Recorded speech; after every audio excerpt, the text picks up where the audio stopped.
ਕੀ ਹੈ uniform civil code? ਵਿਰੋਧੀ ਧਿਰਾਂ ਤੇ ਐਸਜੀਪੀਸੀ ਵੱਲੋਂ ਯੂਸੀਸੀ ਤੇ ਹੰਗਾਮਾ ਕਿਉਂ? ਕੀ ਯੂਨੀਫਾਰਮ ਸਿਵਲ ਕੋਡ ਪਹੁੰਚਾਏਗਾ ਸਿੱਖਾਂ ਦੀ ਵੱਖਰੀ ਪਛਾਣ ਨੂੰ ਠੇਸ? ਯੂਨੀਫਾਰਮ ਸਿਵਲ ਕੋਡ ਨਾਲ ਆਨੰਦ ਕਾਰਜ ਮੈਰਿਜ ਐਕਟ ਹੋਵੇਗਾ ਪ੍ਰਭਾਵਿਤ? ਸਤਿ ਸ਼੍ਰੀ ਅਕਾਲ, ਸਕਾਈ ਨਿਊਜ਼ ਪੰਜਾਬ ਦੇਖ ਰਹੇ ਹੋ ਤੁਸੀਂ ਤੇ ਮੈਂ ਹਾਂ ਤੁਹਾਡੇ ਨਾਲ ਵਿਵੇਕ ਕੁਮਾਰ। ਅੱਜ ਦੇ ਇਸ ਖਾਸ ਐਪੀਸੋਡ ਦੇ ਵਿੱਚ ਅਸੀਂ ਗੱਲ ਕਰਾਂਗੇ ਯੂਨੀਫਾਰਮ ਸਿਵਲ ਕੋਡ ਦੇ ਬਾਰੇ।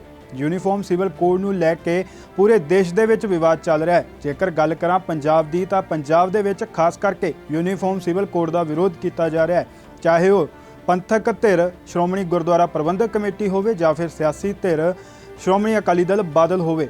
ਲਗਾਤਾਰ ਪੰਜਾਬ ਦੇ ਵਿੱਚ ਯੂਨੀਫਾਰਮ ਸਿਵਲ ਕੋਡ ਦਾ ਵਿਰੋਧ ਕੀਤਾ ਜਾ ਰਿਹਾ ਹੈ।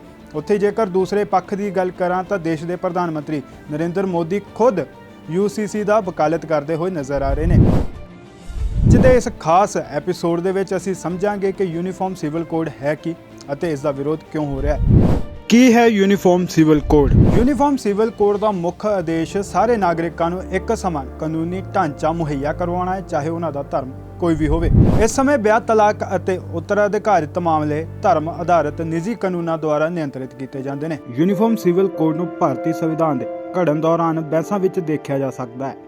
ਸੰਵਿਧਾਨ ਸਭਾ ਦੇ ਕੁਝ ਮੈਂਬਰਾਂ ਤੋਂ ਇਲਾਵਾ ਜਿਵੇਂ ਕਿ ਡਾਕਟਰ BR ਅੰਬੇਦਕਰ ਸਮੇਤ ਜੋ ਮੰਨਦੇ ਸਨ ਕਿ ਲਿੰਗਕ ਸਮਾਨਤਾ, ਧਾਰਮਿਕ ਨਿਰਪੱਖਤਾ ਅਤੇ ਰਾਸ਼ਟਰੀ ਏਕਤਾ ਨੂੰ ਉਤਸ਼ਾਹਿਤ ਕਰਨ ਲਈ ਯੂਨੀਫਾਰਮ ਸਿਵਲ ਕੋਡ ਜ਼ਰੂਰੀ ਸੀ। ਇੱਕ ਸਿੱਖ ਜੱਜ ਜਸਟਿਸ ਕੁਲਦੀਪ ਸਿੰਘ ਨੇ ਵੀ ਇਸ ਦੀ ਪੈਰਵੀ ਕੀਤੀ ਹੈ।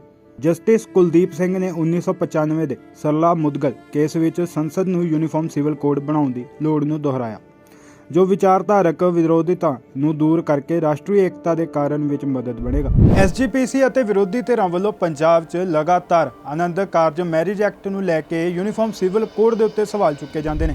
ਆਨੰਦ ਕਾਰਜ ਮੈਰਿਜ ਐਕਟ ਅਤੇ uniform civil code. Anand Karaj ਸਿੱਖ ਭਾਈਚਾਰੇ ਨੂੰ ਵਿਆਹ ਕਾਨੂੰਨਾਂ ਤਹਿਤ ਰਜਿਸਟਰ ਕਰਨ ਦੀ ਇਜਾਜ਼ਤ ਦਿੰਦਾ ਹੈ। ਸਿੱਖ ਧਰਮ ਅਨੁਸਾਰ ਵਿਆਹ ਨੂੰ ਪ੍ਰਮਾਣਿਤ ਕਰਨ ਲਈ ਆਨੰਦ ਦੀ ਰਸਮ ਨਿਭਾਈ ਜਾਂਦੀ ਹੈ। ਇਹ ਰਵਾਇਤ ਹੁਣ ਸਿੱਖ ਸਮਾਜ ਵਿੱਚ ਕਾਫੀ ਪ੍ਰਚਲਿਤ ਹੈ। ਇਸ ਨੂੰ ਸਰਕਾਰ ਵੱਲੋਂ ਵੀ ਵੱਖਰਾ ਕਾਨੂੰਨ ਬਣਾ ਦਿੱਤਾ ਗਿਆ ਹੈ। ਆਨੰਦ ਕਾਰਜ ਦੀ ਰਸਮ ਸਿੱਖ ਧਰਮ ਦੇ ਤੀਜੇ ਗੁਰੂ ਸ਼੍ਰੀ ਗੁਰੂ ਰਾਮਦਾਸ ਜੀ ਨੇ ਸ਼ੁਰੂ ਕੀਤੀ ਸੀ, ਜਿਨ੍ਹਾਂ ਨੇ 40 ਪੌੜੀਆਂ ਲੰਮੀ ਬਾਣੀ ਆਨੰਦੂ ਰਚਨਾ ਕੀਤੀ। ਇਸ ਨੂੰ ਧਾਰਮਿਕ ਮਹੱਤਤਾ ਵਾਲੇ ਸਾਰੇ ਮੌਕਿਆਂ ਤੇ ਗਾਇਆ ਜਾਂਦਾ ਹੈ। ਬਾਅਦ ਵਿੱਚ ਉਹਨਾਂ ਨੇ ਉੱਤਰਾਧਿਕਾਰੀ ਗੁਰੂ ਰਾਮਦਾਸ ਜੀ ਨੇ ਵੀ 4 ਹੋਰ ਛੰਦਾਂ ਵਾਲੀ ਬਾਣੀ ਦੀ ਰਚਨਾ ਕੀਤੀ, ਜਿਨ੍ਹਾਂ ਨੂੰ ਵੀ ਵਿਆਹ ਦੀਆਂ ਰਸਮਾਂ ਦੌਰਾਨ ਗਾਇਆ ਜਾਂਦਾ ਹੈ। ਆਨੰਦ ਕਾਰਜ ਮੈਰਿਜ ਐਕਟ ਵਿੱਚ ਸੋਧ। ਸਮੇਂ ਦੀ ਮੰਗ ਅਨੁਸਾਰ ਸਮੇਂ ਸਿਰ ਆਨੰਦ ਕਾਰਜ ਮੈਰਿਜ ਐਕਟ ਦੇ ਵਿੱਚ ਸੋਧ ਵੀ ਕੀਤੀ ਗਈ ਹੈ। ਆਨੰਦ ਕਾਰਜ ਮੈਰਿਜ ਐਕਟ 1909 ਦੇ ਵਿੱਚ 7 ਜੂਨ 2012 ਦੇ ਵਿੱਚ ਸੋਧ ਕੀਤੀ ਗਈ ਸੀ, ਜਿਸ ਨੂੰ ਭਾਰਤ ਦੇ ਦੋਨਾਂ ਸਦਨਾਂ ਦੇ ਵਿੱਚ ਪਾਸ ਵੀ ਕੀਤਾ ਗਿਆ ਹੈ। ਆਨੰਦ ਮੈਰਿਜ ਐਕਟ 2012 ਦੇ ਤਹਿਤ ਸਿੱਖ ਪਰੰਪਰਾਗਤ ਵਿਆਹਾਂ ਨੂੰ ਮਾਨਤਾ ਦੇਣ ਲਈ ਆਨੰਦ ਦੀ ਰਜਿਸਟ੍ਰੇਸ਼ਨ ਲਾਜ਼ਮੀ ਹੋਵੇਗੀ। ਪੰਜਾਬ ਵਿੱਚ ਆਨੰਦ ਮੈਰਿਜ ਐਕਟ 2016 ਵਿੱਚ ਨੋਟੀਫਾਈ ਕੀਤਾ ਗਿਆ ਸੀ, ਪਰ ਲਾਗੂ ਨਹੀਂ ਕੀਤਾ ਗਿਆ। ਹਾਲ ਹੀ ਵਿੱਚ ਪੰਜਾਬ ਦੇ ਮੁੱਖ ਮੰਤਰੀ ਭਗਵੰਤ ਮਾਨ ਨੇ ਕਿਹਾ ਸੀ ਕਿ ਆਨੰਦ ਮੈਰਿਜ ਐਕਟ 2016 ਨੂੰ ਸਹੀ ਢੰਗ ਨਾਲ ਲਾਗੂ ਕੀਤਾ ਜਾਵੇਗਾ।